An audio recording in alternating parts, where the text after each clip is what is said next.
Yes, class. Next topic is distributed file system.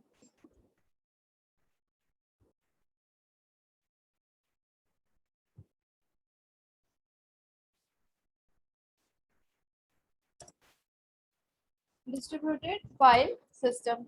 Very simple. It is very simple topic.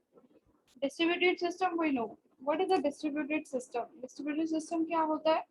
In which all the nodes connected over the network have their own set of resources and they can share their data and jobs with each other. ठीक है? They can communicate with each other and communication is in the form of messages क्योंकि distributed system है तो distributed system में जो हमारा communication होता है that is in the form of messages की form में होता है request message, response message या फिर जैसे हमने पहले भी पढ़ा था request, response और release.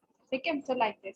तो यहाँ पे जो डिस्ट्रीब्यूटेड फाइल सिस्टम है सिंपल है ये क्या सिस्टम है एक ऐसा सिस्टम जिसमें कि जो मल्टीपल फाइल्स हैं फाइल किसकी यूजर्स की ठीक है यानी कि हमारी वो फाइल्स क्या है मल्टीपल लोकेशंस पे प्रेजेंट है जैसे अगर आपका डिस्ट्रीब्यूटेड सिस्टम 100 नोड से मिलके बना है तो डिस्ट्रीब्यूटेड फाइल सिस्टम क्या है सिंपली उस 100 नोड में किसी ना किसी नोड पर यानी किसी ना किसी लोकेशन पर फाइल्स जो है यूजर्स की फाइल प्रेजेंट होती है ठीक है now users can access these files कोई भी यूजर कोई भी फाइल एक्सेस कर सकता है in the distributed file system with the help of simple the name space file name space क्या होता है नेम स्पेस किस लिए यूज किया जाता है to identify any object on the network uniquely अगर मुझे कोई फाइल चाहिए जैसे हम एक्सेस करते हैं कुछ भी तो आप क्या करते हो क्या यूज करते हो उसके लिए उसका यूआरएल डालते हो अपने ब्राउजर में यूआरएल डालने के बाद आप वो जो आपको भी चाहिए जो भी पेज वेब पेज वो आपको डिस्प्ले हो जाता है ठीक है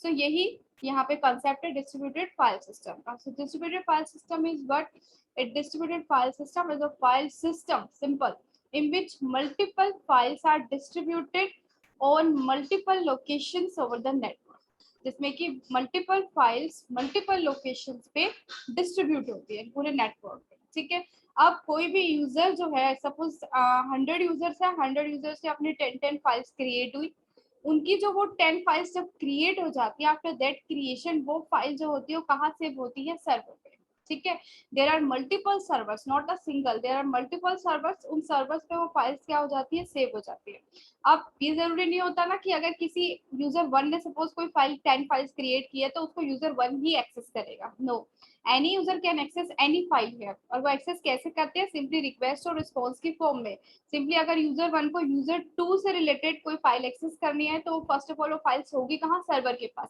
कोई भी यूजर अपनी जो फाइल क्रिएट करता है वो नेटवर्क वो कहाँ चली जाती है सर्वर के पास तो अगर किसी और यूजर को किसी और यूजर की फाइल एक्सेस करनी है तो सिंपली वो एक्सेस करते हैं with the help of the name space और वो रिक्वेस्ट कहाँ जाती है सर्वर के पास अगर वो फाइल होती है तो सिंपली यूजर को क्या मिल जाता है रिस्पॉन्स मिल जाता है यानी कि वो डिजायर्ड वेब पेज जो है वो ओपन हो जाता है ठीक है अब ये जो फाइल सिस्टम होता है आपका for example like this suppose this is a single system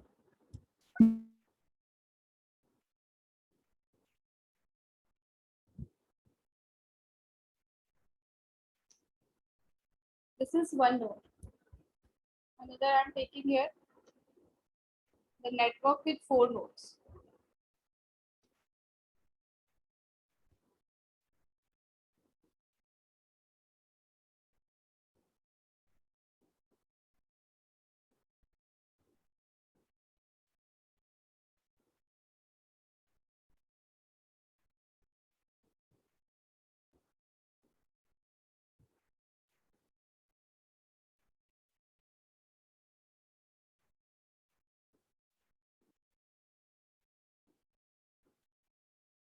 this is node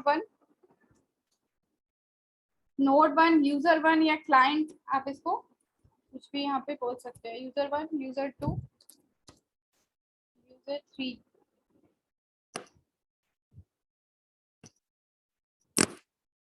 and here is user 4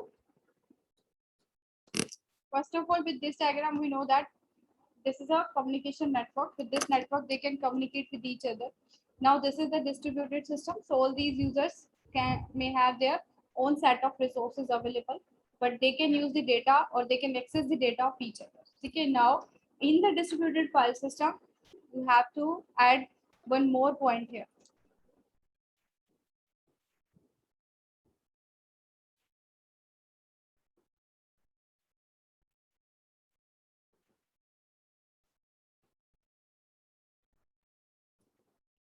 So here you have to represent these servers. These are suppose servers. Multiple servers can be present.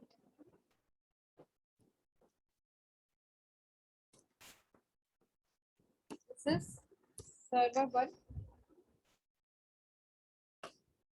server 2, this is server 3. ठीक है, अब यहाँ पे होता क्या है simple कि जैसे सपोज यूजर 1 ने अपना कोई फाइल क्रिएट किया है, user 1 created a file, suppose 10 files, अभी जैसे आपको मैंने बताया था 10 फाइल्स यूजर 1 ने क्रिएट किए, तो वो 10 फाइल्स जैसे ही क्रिएट हो जाती है ओवर द नेटवर्क, वो फाइल किसके पास चली जाती है, सर्वर के पास। ठीक है, सर्वर के पास अब हर एक यूजर की फाइल्स की नॉलेज होती है, कौन से यूजर ने कौन सी फाइल क्रिएट की है। ठीक है, ऐसे यूजर 3 अगर कोई फाइल क्रिएट करता है तो वो कहाँ चली जाएगी, सर्वर के पास। User 4, user 2 same. ठीक है, बट यहाँ पे के जो ये सिस्टम होता है, आपको मैंने पहले भी बताया था कैरेक्टरिस्टिक्स में डिस्ट्रीब्यूटेड के कि ये ट्रांसपेरेंट होता है। ट्रांसपेरेंट होता है यानी कि यूजर्स जो है वो अपना डेटा एक्सेस कर सकते हैं by using the URL, but उन्हें ये नहीं पता कि उनकी जो फाइल उनको रिसीव हुई है वो कहाँ से रिसीव हुई है। जैसे यूजर 1 ने कोई भी अपना फाइल क्रिएट की, ये यूजर 1 को नॉलेज नहीं होगी कि उसकी वो जो फाइल है वो कहाँ पर गई है। जैसे ही फाइल क्रिएट हो जाती है वो सर्वर के पास चली जाती है। ऐसे यूजर 3 ने जो फाइल क्रिएट की उसे नहीं पता, उसे नॉलेज नहीं है कि मेरी फाइल जो है वो कहाँ पर गई है, कौन से सिस्टम पे जाके सेव हुई है, और उसको जो एक्सेस हो रही है वो फाइल वो कहाँ से हो रही है। ठीक है, अब जैसे यूजर 1 की फाइल यूजर 4 को एक्सेस करना है तो सिंपली उसको जस्ट उसका नेम स्पेस डालना है, नेम स्पेस की हेल्प से आइडेंटिफाई होगी कि कौन सी फाइल एक्सेस करनी है। उसके बाद यूजर को ये नहीं पता कि वो फाइल इन तीनों सर्वर में से कौन से सर्वर के पास है, तो सिंपली जैसे ही इसकी रिक्वेस्ट गई सर्वर के पास, जिस भी सर्वर के पास वो डेटा होता है जिसके लिए रिक्वेस्ट चाहिए वो उसको रिप्लाई कर देता है। ठीक है, तो ये होता है डिस्ट्रीब्यूटेड फाइल सिस्टम। तो इसको हम सिंपली ही डिफाइन करते हैं वो फाइल सिस्टम जिसमें कि मल्टीपल फाइल्स जो कि यूजर क्रिएट करते हैं वो मल्टीपल लोकेशंस पे होती है। मल्टीपल लोकेशंस किसकी बात कर रहे हैं, यहाँ इन नोड्स की बात कर रहे हैं। ठीक है, मतलब कोई भी सर्वर के पास किसी भी यूजर की फाइल प्रेजेंट हो सकती है। आफ्टर दैट यूजर जो है उस फाइल को फिर एक्सेस करते हैं just by using the name space. ठीक है, अब जो डिस्ट्रीब्यूटेड सिस्टम होता है मेन उसका एडवांटेज क्या होता है कि ये हर एक फाइल की कॉपीज क्रिएट करता है। जैसे यूजर 1 ने कोई एक फाइल बनाई that is related to the topic distributed system. ठीक है, अब वो फाइल जो है जैसे ही वो फाइल क्रिएट होगी सर्वर के पास जाएगी, सर्वर क्या करेगा, सिंपली उसकी मल्टीपल कॉपीज क्रिएट कर देगा। वो मल्टीपल कॉपीज जब क्रिएट हो जाएंगी तो वो अगेन जितने भी नोड्स होंगे उस पर किसी भी नोड पे सर्वर जो है वो उसको सेव कर सकता है।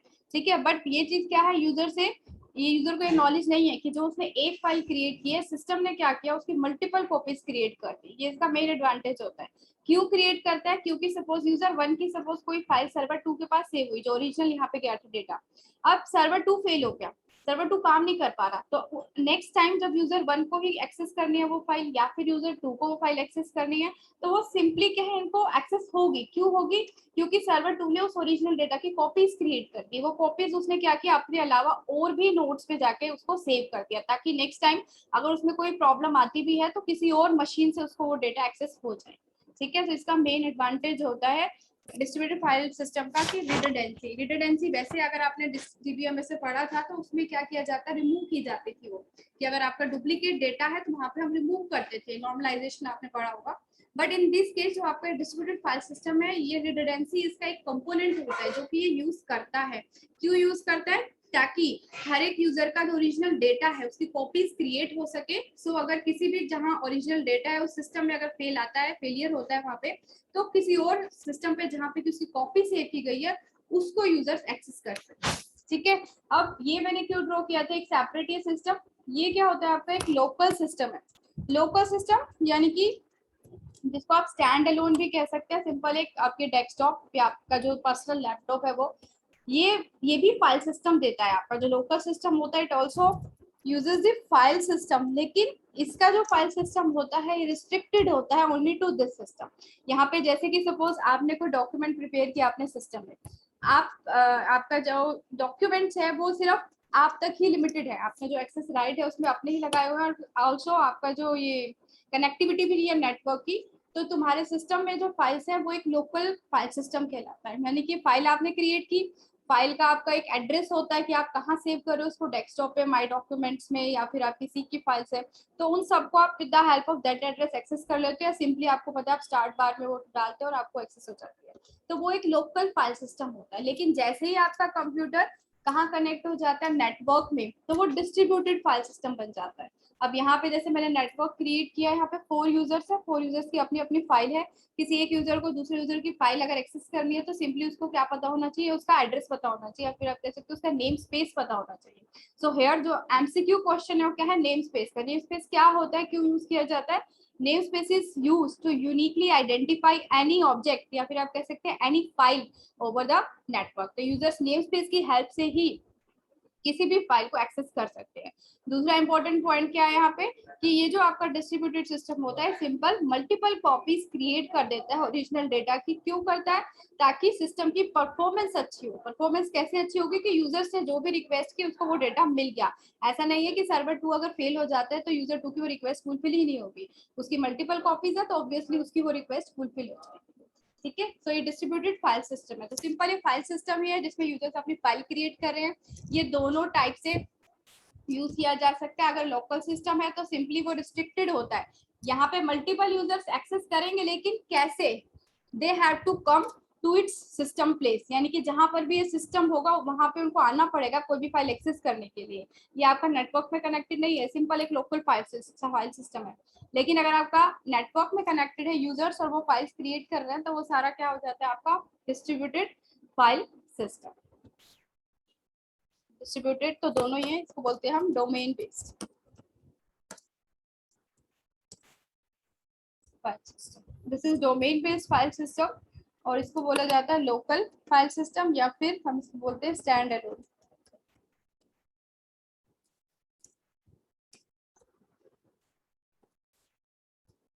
File system. तो दोनों ही इसके एग्जांपल है। या तो आपका लोकल हो सकता है फाइल एक्सेस, जिसके लिए यूजर्स को उसी लोकेशन पे आना पड़ेगा जहां पे सिस्टम प्रेजेंट है, और अगर डोमेन बेस्ड है तो यूजर सिंपली नेम स्पेस का यूज करके किसी भी फाइल को एक्सेस कर सकता है।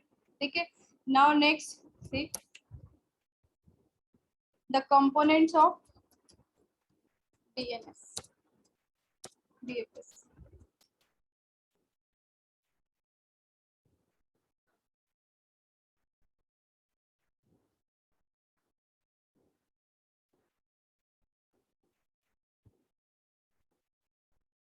First component is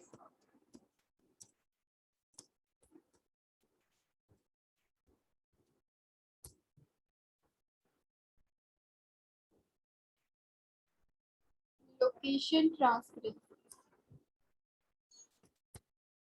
and second is redundancy। ठीक है, दोनों अभी मैंने आपको एक्सप्लेन किया है। Location transparency is a one component and redundancy is another component. अब आपको पता है एक सिस्टम जब डेवलप होता है तो मल्टीपल कंपोनेंट्स से मिल मल्टीपल कंपोनेंट्स हम यूज करते हैं, उसके बाद एक सिस्टम आपका बनता है। तो जब हम उन कंपोनेंट्स को एक साथ में यूज कर पाते हैं तभी आपका वो सिस्टम फुलफिल करता है सारी फंक्शनिंग, यानी कि फंक्शनिंग कर पाता है। यहाँ पे क्या है, डीएफएस के केस में दो कंपोनेंट्स आपको यहाँ पे दिख रहे हैं, लोकेशन ट्रांसपेरेंसी एंड रिडंडेंसी। तो इसमें ये कोई जरूरी नहीं होता है कि आपके दोनों कंपोनेंट जो है एक साथ में ही यूज हो, एक साथ में ही काम करें। अगर किसी भी सिस्टम पर डीएफएस में लोकेशन ट्रांसपेरेंसी यूज हो रहा है कंपोनेंट, तो ये वहाँ पे जरूरी नहीं है कि वहाँ पे रिडंडेंसी भी यूज हो, या फिर कहीं पे रिडंडेंसी यूज हो रहा है तो ये जरूरी नहीं है कि उस टाइम पे आपका लोकेशन ट्रांसपेरेंसी भी वहाँ प्रेजेंट हो। ये डिपेंड करता है कि आपका किस टाइप की वर्किंग है। ठीक है, तो उसके अकॉर्डिंग ही आपका सिस्टम फिर इनको सेलेक्ट करता है, लोकेशन ट्रांसपेरेंसी या फिर रिडंडेंसी। ठीक है, अब first of all for main क्या है कि टू कंपोनेंट्स है। टू कंपोनेंट्स में जरूरी नहीं है कि दोनों साथ साथ काम करें, वन बाय वन या फिर एक और भी काम कर सकता है। लोकेशन ट्रांसपेरेंसी का मतलब क्या है, सिंपल क्या है, सिस्टम ट्रांसपेरेंट है डिस्ट्रीब्यूटेड सिस्टम। तो लोकेशन ट्रांसपेरेंसी से मतलब क्या है, यूजर्स ने फाइल क्रिएट की, अब वो फाइल सर्वर ने कहाँ पे सेव करी या फिर कौन से सर्वर पे वो ओरिजिनल डेटा आपका सेव हुआ है, ये हमें नहीं पता, यूजर्स को नहीं पता। तो लोकेशन ट्रांसपेरेंसी मतलब the location of the files of the users, created file of the user is not available, और user have not knowledge of this. ठीक है, कि इसकी लोकेशन कहाँ पे है, कहाँ पे उनकी फाइल जो है वो सेव होती है नेटवर्क पे। ओके, बस उनको क्या करना पड़ता है, फाइल एक्सेस करने के लिए नेम स्पेस का यूज करना पड़ता है। उसके बाद नेक्स्ट जो है आपका रिडंडेंसी कंपोनेंट। रिडंडेंसी कंपोनेंट क्या है, ये भी अभी आपको बताया कि इसमें क्या है, आपका सिंपल मल्टीपल कॉपीज हर एक फाइल की क्रिएट होती है। अगर यूजर 1 ने 10 फाइल्स क्रिएट किए तो 10 की 10 फाइल्स की मल्टीपल कॉपीज होगी, और वो with the help of the system multiple locations पे सेव की जाएंगी। लेकिन हमें यूजर्स में नहीं पता कि ऐसा भी सिस्टम पे ऐसा हो रहा है।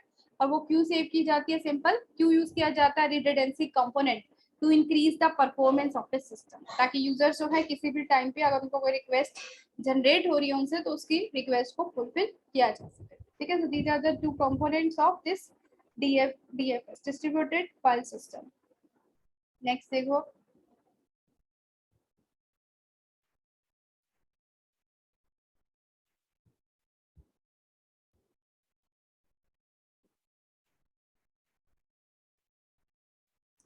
Location transparency simple in this. अभी आपको बताया जो एमसीक्यू हो सकता है क्वेश्चन, वो सिंपली है कि आप कैसे अचीव कर सकते हो लोकेशन ट्रांसपेरेंसी को। कि हमें ये तो पता नहीं फाइल कहाँ पे है, लेकिन हम एक्सेस कैसे करेंगे, यूजर्स एक्सेस कैसे करेगा? विद द हेल्प ऑफ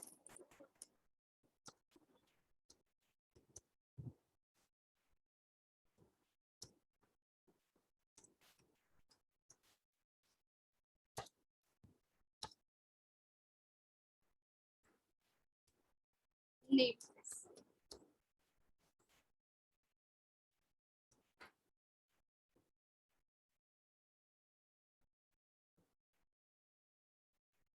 और नेम स्पेस क्या है? That is used to uniquely identify any file over the network.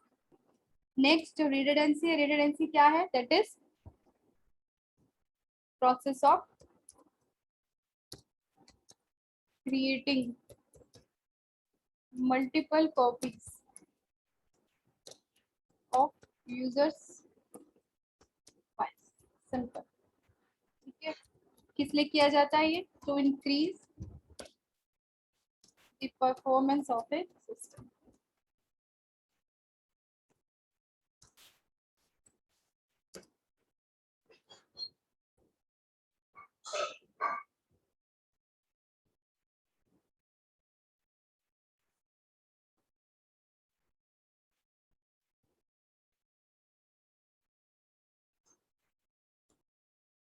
Here next देखो, characteristics of DFS.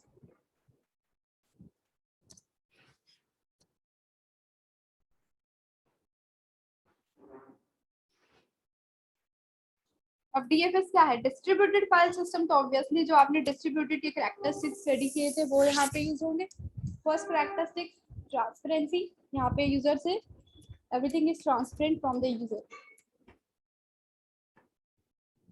First of all, अब ये जो ट्रांसपेरेंसी कंसेप्ट है ये आपका एमसीक्यू क्वेश्चन में आता है। प्लस ट्रांसपेरेंसी यहाँ पे डिफरेंट टाइप्स की होती है। अब वो टाइप्स देखो किस किस टाइप की ट्रांसपेरेंसी होती है over the distributed file system. First of all, structure transparency.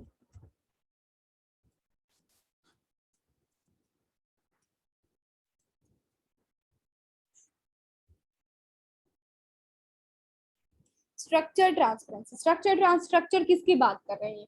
ये आपके जो नेटवर्क है उसका लेआउट, उसकी लेआउट की बात की जा रही है कि आपका नेटवर्क जो है कैसा उसका लेआउट वहां पे है, या फिर कितनी नंबर ऑफ नोड्स उस नेटवर्क में प्रेजेंट है। तो ये नॉलेज हमें नहीं होती ऑब्वियसली। आप जैसे एक्सेस करते हो कोई फाइल, जस्ट आप वहां पे यूआरएल डालते हो, आपको फाइल मिल जाती है। आपको पता है कोई कि यहाँ पे कितने यूजर्स हैं, कितने यूजर से मिलके आपका वो पूरा नेटवर्क बना है, या फिर कौन सा लेआउट वहां पे यूज किया गया है। So this is what the structure transparency. Structure transparency मतलब क्लाइंट यानी कि या फिर यूजर्स कह सकते हो, do not know about the number of file servers या फिर number of systems over the network और the locations of file over the network. Plus also they do not know about the storage devices, number of storage devices used over the network. हम simply हमें क्या करना है, हमें तो बस अपना नेम स्पेस डाल के वो फाइल को एक्सेस करना है। रेस्ट ऑफ दी जो कंसेप्ट है आपका स्ट्रक्चर का वो हमें नहीं पता होता। सो फॉर स्ट्रक्चर ट्रांसपेरेंसी इसमें क्या आपको इंक्लूड करना है? No knowledge of the number of systems over the network. Secondly,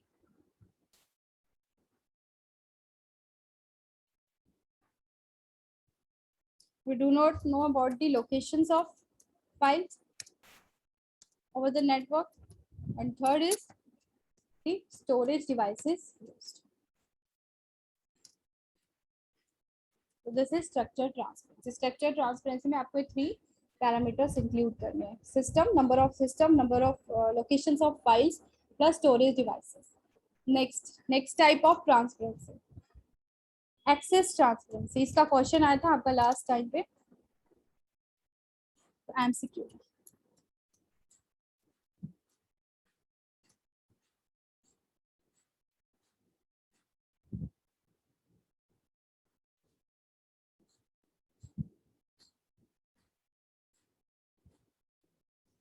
access transparency simple है कि जैसे सपोज हमें कोई फाइल एक्सेस करनी है, हमने क्या किया, उसका नेम स्पेस दिया, नेम स्पेस की हेल्प से हमको फाइल मिल गई।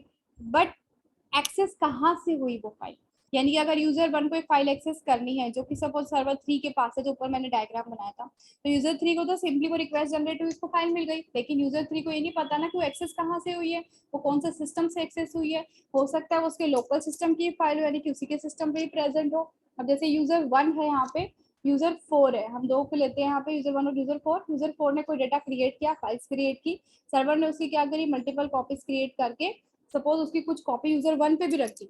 अब यूजर 1 को वो डेटा चाहिए जो कि यूजर 4 के पास है, तो जैसे ही वो रिक्वेस्ट जनरेट करेगा तो ऑब्वियसली आपका सिस्टम क्या चेक करेगा कि इसकी कॉपी तो यूजर 1 के पास ऑलरेडी है, तो सिंपली उसको वहां से एक्सेस हो जाएगी। लेकिन यूजर 1 को अभी क्या पता था कि उसके ऑल सिस्टम से, उसके लोकल सिस्टम से ही उसको वो फाइल एक्सेस हुई है। तो this is what access transparency. तो एक्सेस ट्रांसपेरेंसी में सिंपली आपको क्या बताना है, that user do not know about that the file is accessed by the local system और रिमोट सिस्टम, यानी कि उसके खुद के सिस्टम से उसने एक्सेस किया वो फाइल या फिर किसी और सिस्टम से। क्यों? क्योंकि यहाँ पे जो होती है आपकी मल्टीपल कॉपीज जनरेट होकर डिफरेंट सिस्टम्स पे सेव हो जाती है। ठीक है, सो in access transparency users do not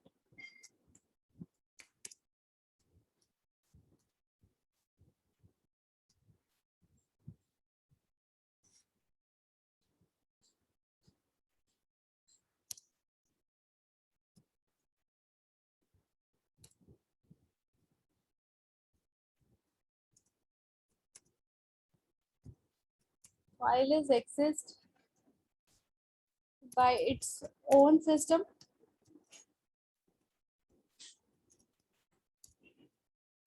or from remote system।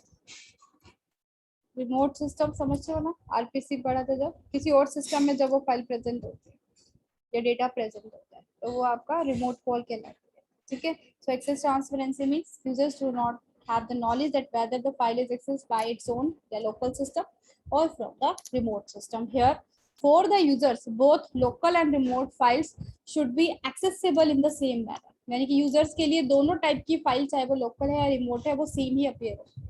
ठीक है, नेक्स्ट देखो थर्ड टाइप,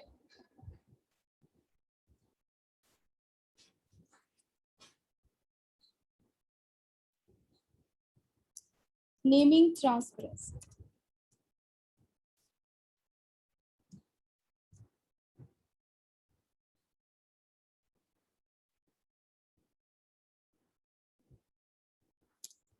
नेमिंग ट्रांसपेरेंसी से क्या मीनिंग है यहाँ पे, जैसे सपोज आप क्या करते हो, आपने कोई डॉक्यूमेंट अपना वर्ड में या एक्सेल में प्रिपेयर किया, आप उसको एक नेम दे देते हो, उस नेम दे के उसको नेम दिया, आपने वहाँ सेव कर दिया। लेकिन अगर आपके लोकल की बात हो रही है तो सिंपली अगर आपको इन फ्यूचर उसका नेम चेंज करना, आप रीनेम भी करते हो फाइल्स को, तो आपको नॉलेज होती है और उससे आपको कोई प्रॉब्लम भी नहीं होती।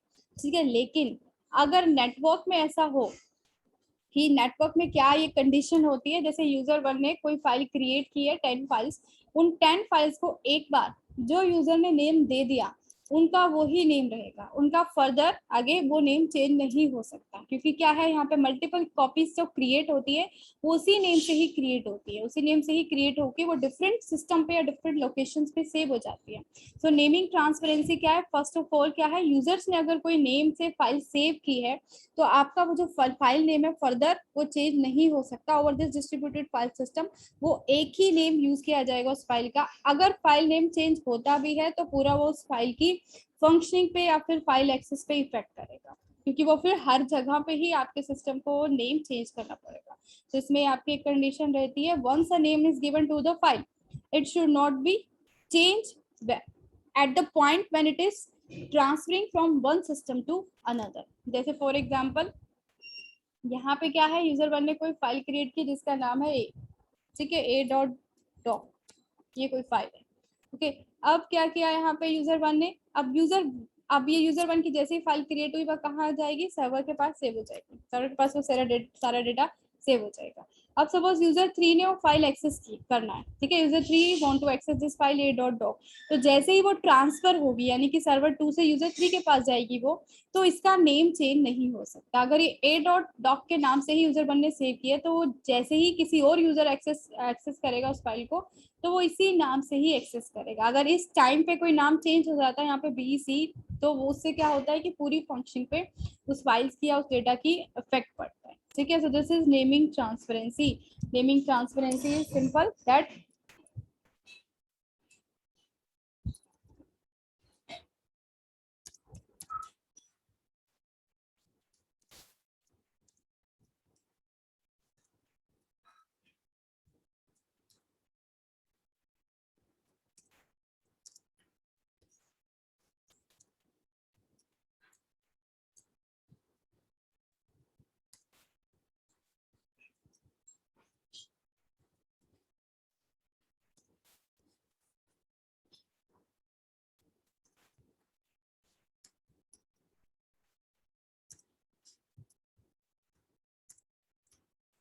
ठीक है। अगर हम किसी फाइल के एक नाम से सेव करते हैं तो जब उसका एक्सेस होता है बाय द अनदर यूजर्स तो उस टाइम पे वो फाइल का नेम वही रहेगा, सेम रहेगा। Next is fourth type, replication.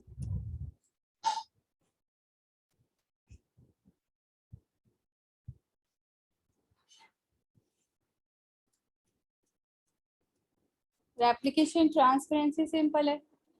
क्या है रेप्लिकेशन, मतलब डुप्लीकेट, जो मल्टीपल कॉपीज क्रिएट हो रही है।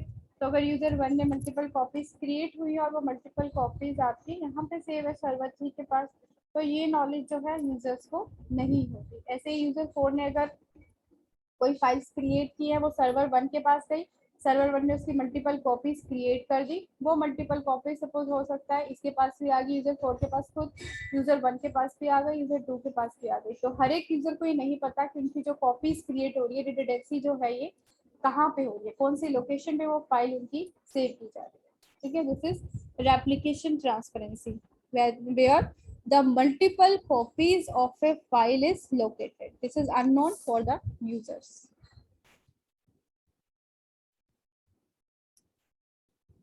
Copies of a file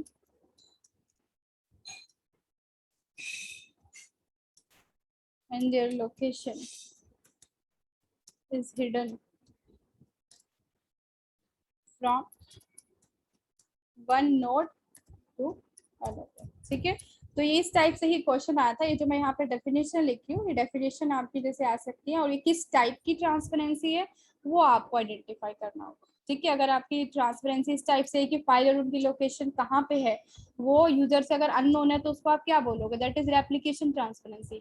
अगर फाइल की नेम की बात आती है कि हमने एक फाइल को नेम दिया, ऑब्वियसली यूजर को जो जैसे ही ट्रांसफर की जाएगी वो फाइल एक नोड से दूसरे नोड, तो वहां पे अगर नेम चेंज होता है तो ये कंडीशन है ही नहीं कि नेम चेंज होना ही नहीं चाहिए, उसी सेम नेम से ही वो फाइल एक्सेस होगी to another node.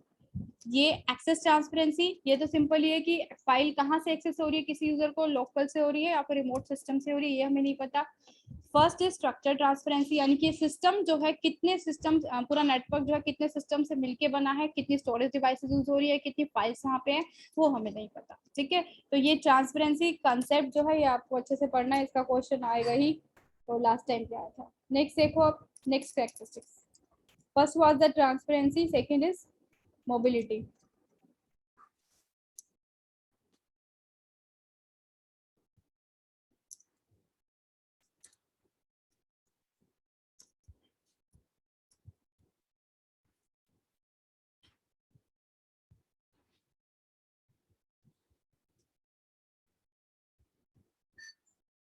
Users mobility simple है।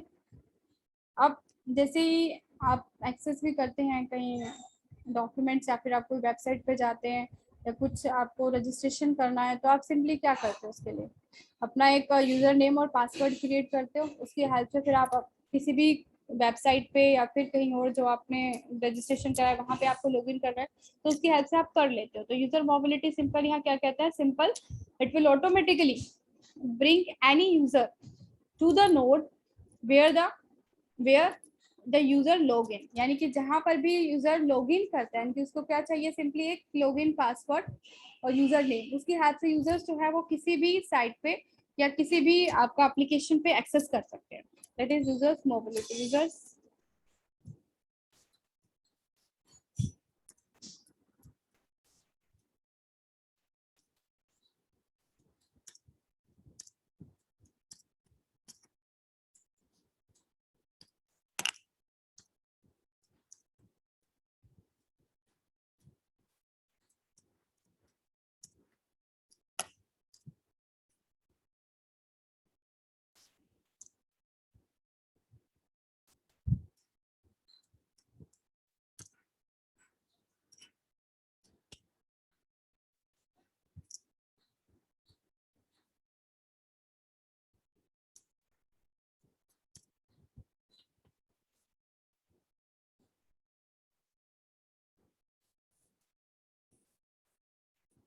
ठीक है, ये तो आपको पता भी। यूजर्स मोबिलिटी, कोई भी एप्लीकेशन अगर है उसके लिए फर्स्ट ऑफ ऑल आप वहाँ पे अपना एक अकाउंट क्रिएट कर लेते हो। आफ्टर दैट अकाउंट आप उसको फिर फर्दर एक्सेस कर सकते हो।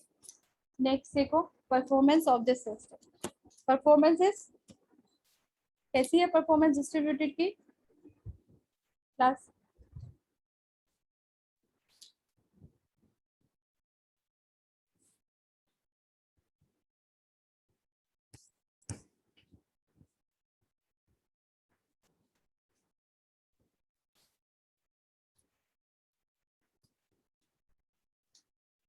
Distributed file system performs better. ठीक है, बट यहाँ पे एक फॉर्मूला होता है how to calculate the performance of a system. किसी भी डिस्ट्रीब्यूटेड फाइल सिस्टम की बात हो रही है यहाँ पे, अगर हमें उसकी परफॉर्मेंस कैलकुलेट करनी है तो वो कैसे कैलकुलेट की जाती है, देखो। Here, first of all, three parameters are used here to calculate the performance.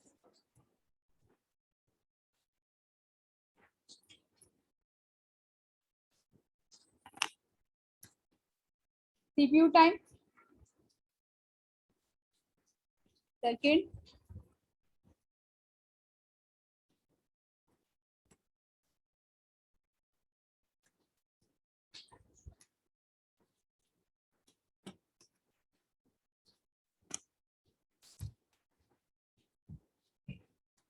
Secondary storage को एक्सेस करने का टाइम कितना लग रहा है, फिर उसके बाद सीपीयू टाइम कितना लग रहा है, यानी कि सीपीयू को जब प्रोसेस कर रहा है, आफ्टर दैट जब वो रिक्वेस्ट का रिजल्ट उसको मिल रहा है आपके यूजर्स को, वो टाइम।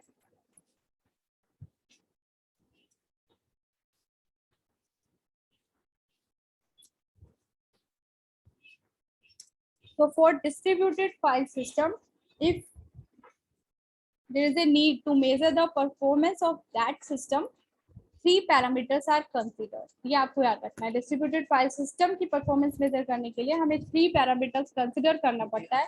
वो थ्री पैरामीटर्स क्या है आपके, ये first of all the CPU time, CPU कितने टाइम में उसको प्रोसेस करता है एप्लीकेशन को। सेकेंड, कि कितना टाइम लगता है हमें उसको first of all secondary storage से एक्सेस करने के लिए। ये मैंने आपको पहले भी बताया था ना, कोई भी फाइल जैसे सेव होती है, यूजर्स क्रिएट करते हैं, तो बाय डिफॉल्ट वो सेकेंडरी स्टोरेज में चली जाती है। ठीक है, उसके बाद उसको उस रिक्वेस्ट को प्रोसेस करने के लिए उसको लाया जाता है मेन मेमोरी के अंदर। Okay, so secondary storage access करने के लिए हमको कितना टाइम लग रहा है, और plus network access time, plus network अगर आपका ये भी हो सकता है एट टाइम बिजी है या फिर वो फ्री है, वो भी डिपेंड करता है। तो टोटल मिला के इन तीनों पैरामीटर्स को कंसिडर किया जाता है। आफ्टर दैट उस पूरी रिक्वेस्ट को फुलफिल करने में, हमें रिस्पॉन्स आने में कितना टाइम लग रहा है, वो बताता है कि सिस्टम की परफॉर्मेंस आपकी कैसी है। ठीक है, तो अगर हम डिस्ट्रीब्यूटेड फाइल सिस्टम यूज करते हैं या फिर सेंट्रलाइज फाइल सिस्टम यूज करते हैं, दोनों की ही परफॉर्मेंस में लिटिल बिट डिफरेंस होता है। डिस्ट्रीब्यूटेड फाइल सिस्टम जो रहती है आपकी मच बेटर परफॉर्म करती है then the centralise system.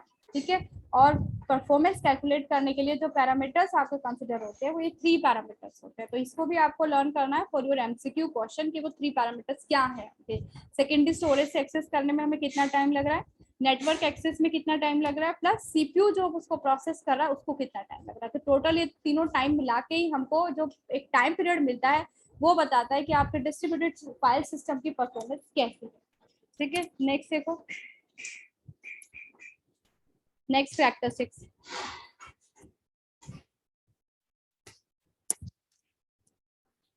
Highly available, the system is highly available. Highly available, simple है। हाईली अवेलेबल मतलब क्या है, क्योंकि यहाँ पे मल्टीपल कॉपीज क्रिएट हो गई है।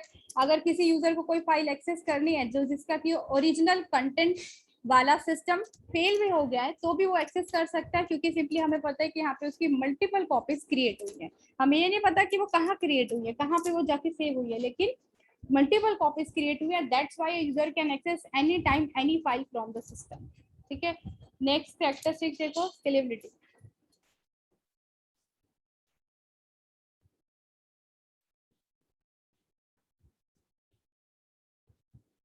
स्केलेबिलिटी, स्केलेबिलिटी हमें पता है। स्केलेबिलिटी क्या बताया था आपको, अगर किसी भी सिस्टम के नंबर ऑफ यूजर्स जो है वो इंक्रीज होते हैं तो वो सिस्टम कैसा वर्क करता है उसको हम चेक करते हैं विद दिस पैरामीटर स्केलेबिलिटी। ठीक है।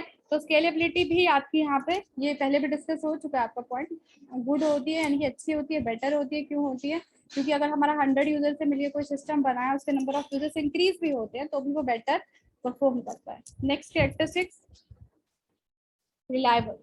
रिलायबल है ही, क्योंकि इसमें हमें पता ही है सेंट्रलाइज नहीं है, इसमें अगर कोई एक नोड फेल भी होती है तो रेस्ट ऑफ द नोड के साथ सिस्टम की वर्किंग कंटिन्यू रह सकती है।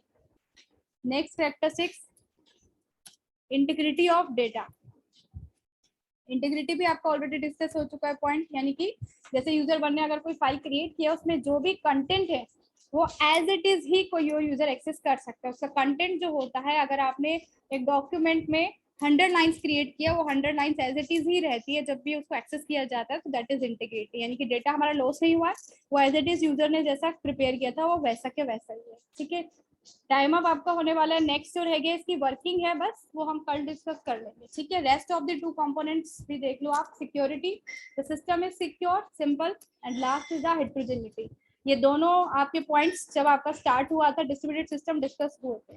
हेट्रोजेनियस डेटा, यानी कि यहाँ पे मल्टीपल टाइप्स ऑफ, आप कह सकते हो, रिसोर्सेज हो सकते हैं किसी भी नोड पे, and here the system is secure.